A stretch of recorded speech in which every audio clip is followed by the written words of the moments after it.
But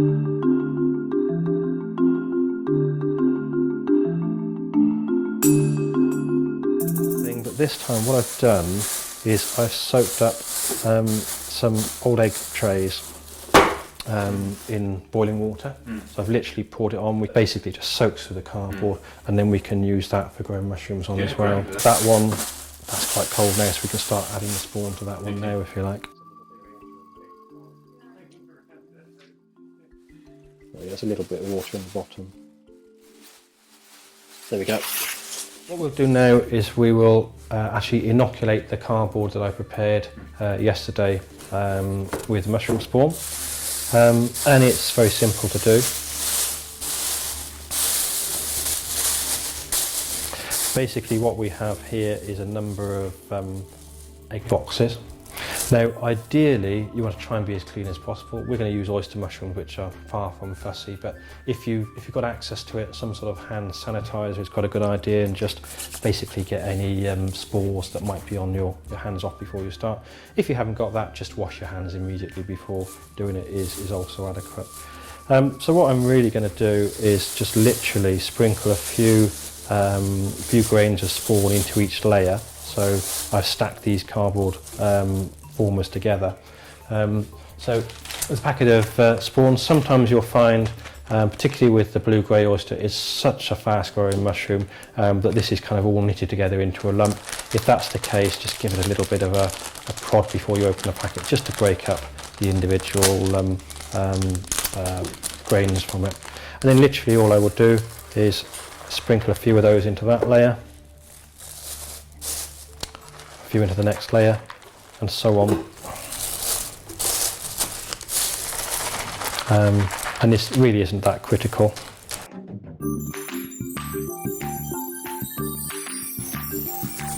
So you're using about a whole packet of, or nearly a whole packet? I probably only used half a packet on that. The amount you use isn't critical, but what you'll find is that the more you use, the faster it will grow, and the more you use, the less likely it is to have contamination. It will colonise faster. The blue-grey is the best one of all because it is so quick to colonise.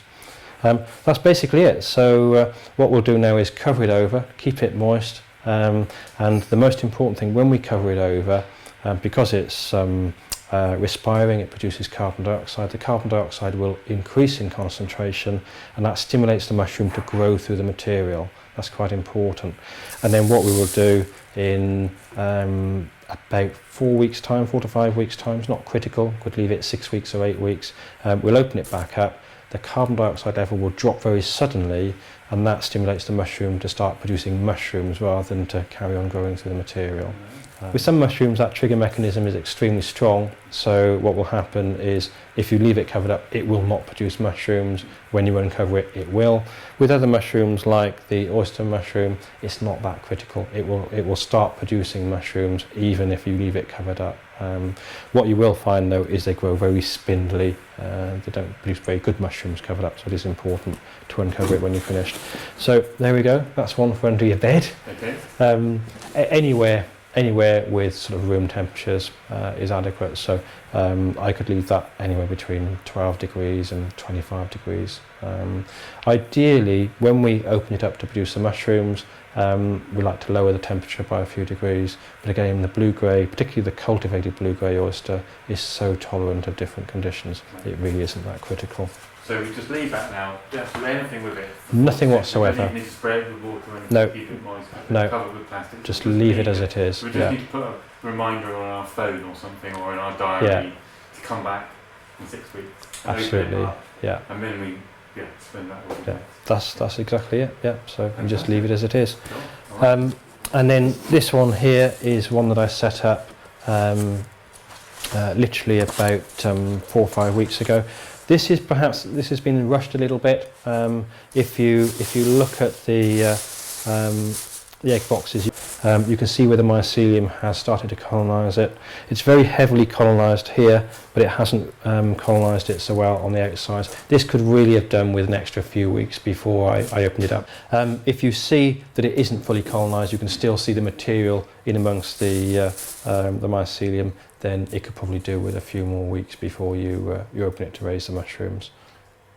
Yeah. And will the spores that you put in all the different layers, will some of them come out the side, or will they all be coming up from the middle? Well, what tends to happen is the mushroom sense the mushroom mycelium senses where the oxygen is highest, so that's where the mushrooms are produced. So generally speaking, it won't tend to grow from the bottom of the from the block that we've colonised. However, if we were to put a hole in the bag, they will tend to grow through that hole, and that's exactly what we will do with this one here. We'll actually put holes here and there specifically to encourage the mushrooms to grow out through those holes. What you'll find with something like this is you'll usually get some around the edges as well as from the top. My personal experience is oyster mushrooms tend to like coming out through the side of something more than through the top of something. When they come out, so after 6 weeks we're opening it up. At that point, are we needing to do anything? Are we needing to spray it with water or anything? Yes, absolutely. What we want to try and do is maintain a humid environment around the mushrooms themselves. Yeah. So mushrooms don't like to dry out particularly. Some mushrooms are quite tolerant, like the shiitake mushrooms. They seem to grow quite happily in a dry environment. But of course, what happens is the mushrooms, generally they have thin membranes. They tend to like to be very moist. I think a mushroom is 70 or 80% moisture. So what it's doing is drawing the moisture out of the actual substrate and putting it into the mushroom. And of course, the drier the environment, the more moisture that's pulling out, and there comes a point where there isn't enough moisture there. Also, at the stage when the mushrooms start to pin, when the little baby mushrooms start to appear, they need very high moisture. So if you stop spraying when that's happening, you tend to find they abort. They will just dry up and die basically.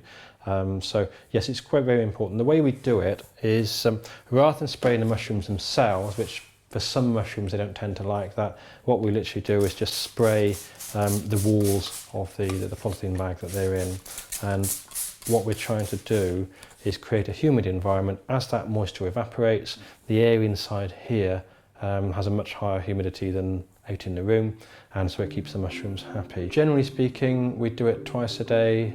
If you're in a very dry environment, you might do it 3 times a day, but twice a day is normally good enough for most indoor household growing sessions. If you're growing it outdoors, you probably get away with once a day because it's generally, certainly at night, a lot more humid.